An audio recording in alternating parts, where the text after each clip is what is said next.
All right, there's two types of problems that you guys are seeing on this page. One is asking you to identify a domain. The other is asking you to simplify, in which case you're also identifying restricted numbers. So you're going to answer these two different ways. So the problems where anytime you're asked to find the domain, you're always going to involve the all real numbers with the exception of, or all real numbers from this set. And so in this case, we have a fraction. So the limiting factor is this factor in the denominator.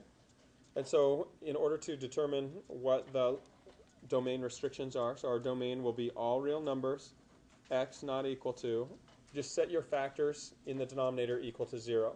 So you're basically saying 4x minus 3 cannot be 0. Otherwise that would give you division by 0, an undefined value. So if you solve this, just add a 3 to both sides, divide by 4, you get your solution x cannot be 3/4. Okay? The shortcut for this, I mean, anytime you look at a factor, a binomial factor, it's going to have the form ax plus or minus b. Okay? The shortcut form for this is if you want to set this not equal to 0 and solve for x, all you have to do is subtract b, take the opposite of your constant, and then divide by a. So in looking at this problem, if you take your constant, opposite of negative 3 is positive 3, divide by your leading coefficient, positive 3 over 4. And so you can use that as your shortcut for any of those.